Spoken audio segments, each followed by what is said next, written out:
This is topic 2.7, the domestic slave trade and forced migration. In this video, we'll cover two learning objectives. First, we'll explain how the rise of cotton as a cash crop drove the growth of the domestic slave trade, that is, the trade of enslaved people within the United States, not to be confused with the transatlantic slave trade, which was the importation of new enslaved people from Africa.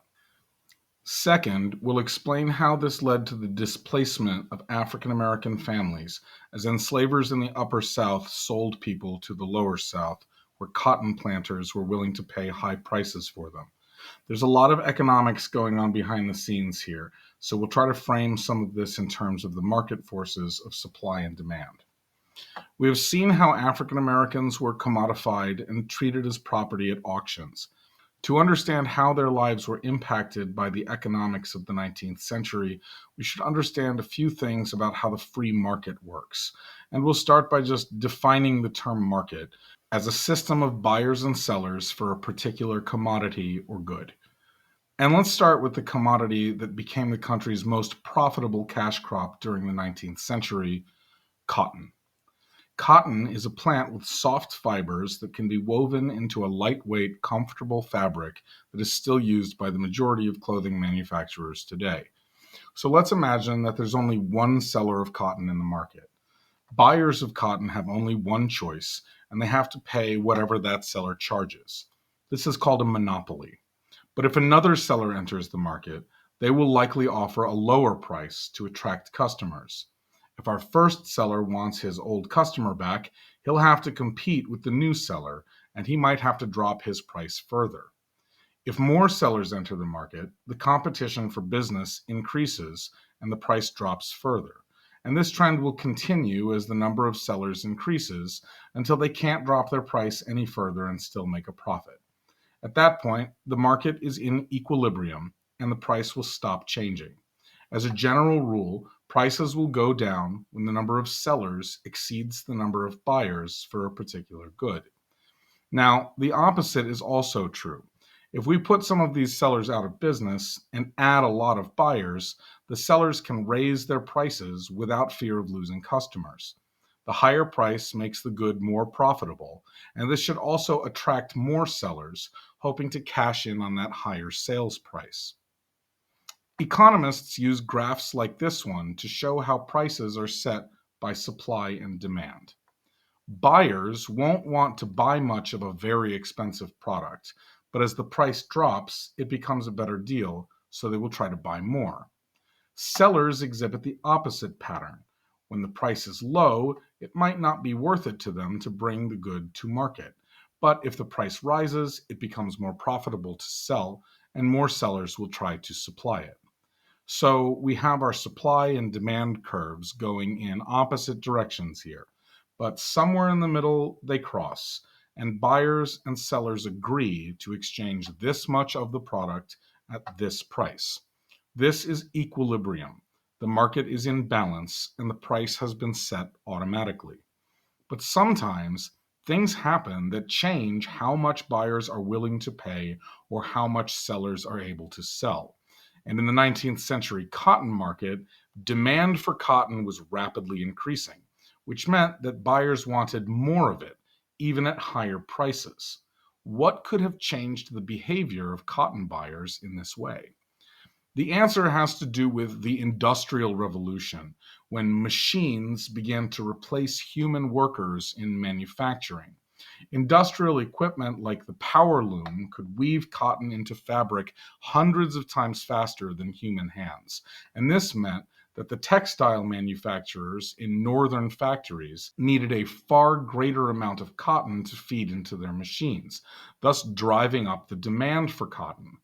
Would the southern states be able to produce enough cotton to satisfy this demand? Two factors allowed them to increase the supply of cotton they could sell. First, in 1793, an inventor named Eli Whitney patented a machine called the cotton gin, which is short for engine. The cotton gin was designed to remove the seeds from raw cotton. Whitney's original design was powered by a hand crank, and it could separate the cotton fibers from the seeds about 10 times faster than a person could do it by hand. By the 1860s, steam-powered cotton gins could do the work 500 times faster. This made processing raw cotton more efficient and less expensive, which allowed plantations to vastly increase their supply. The second factor that increased the cotton supply was the U.S. government, which, under President Andrew Jackson, targeted the ancestral lands of indigenous Native Americans. Jackson deployed the U.S. Army to forcibly remove several indigenous communities from their homes and force marched them hundreds of miles to reservations in Oklahoma. About 100,000 indigenous people from Mississippi to Florida were deracinated in this way during what became known as the Trail of Tears. About 6,000 of them died in the process. The removal of Native Americans from the southeastern U.S. expanded the available land that could be used for cotton cultivation, especially in the lower South, where climate and soil conditions were perfect for growing cotton. Soon, this part of the country became known as the Cotton Belt. It's worth noting here that further north, the upper South included several states that did not have the best cotton growing conditions, but did still have legalized chattel slavery. Remember that. The cotton gin and the removal of indigenous people from the lower South allowed the supply of cotton to increase, restoring market equilibrium. This would have pushed prices back down toward their original level, but the long-term result was that the quantity of cotton being bought and sold had skyrocketed. This is sometimes referred to as the cotton boom. By 1850, cotton was by far the most valuable commodity produced in the United States, making up about half of the total value of the economy. And of course, this had a major effect on the lives of the enslaved people who actually did the work to grow all that cotton. The market for cotton and the market for slave labor are related markets because the sellers of cotton are also the buyers of enslaved people. So an increase in the supply of cotton leads directly to an increase in the demand for slave labor, which in turn increases the price a slave trader can get for selling enslaved people at auction. To make matters worse, at around the same time, there was a decrease in the supply of slave labor, which pushed the price of enslaved people even higher. So, what was it that led to this decrease in supply? Again, the answer has to do with the U.S. government, which had included the rights of slave owners in the Constitution.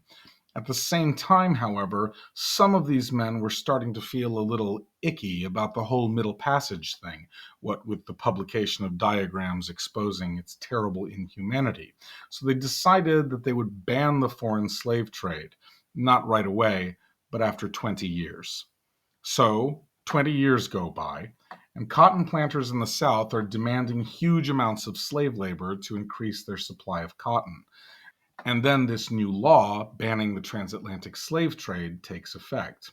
In the slave market, the number of sellers is reduced because it's no longer legal to bring enslaved people from Africa, and together with the high demand, the price of enslaved people goes through the roof. Again, high demand plus restricted supply equals an extraordinary increase in the market price for enslaved African Americans.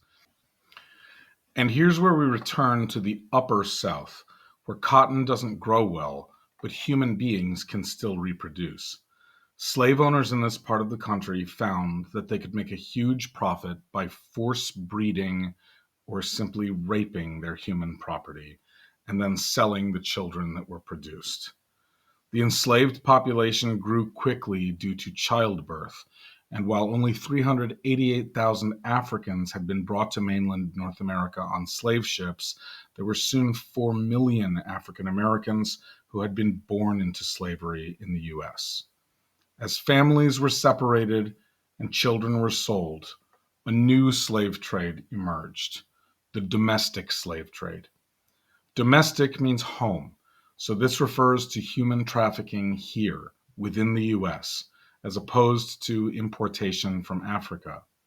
It's estimated that as many as 1 million enslaved African Americans were deracinated and forced to migrate from the upper South to the Lower South to labor on cotton plantations between 1790 and 1860. It is the largest forced migration in the history of the United States, and it is sometimes referred to as a second Middle Passage. In this lesson, our goal was to explain how the rise of cotton as a cash crop drove the growth of the domestic slave trade in the United States, and how the growth of the cotton industry displaced or deracinated African American families. Please take a moment to reflect on your understanding and evaluate your ability to meet those two learning targets. In our next lesson, we will look more closely at the labor system of the Lower South and the roles played by African Americans.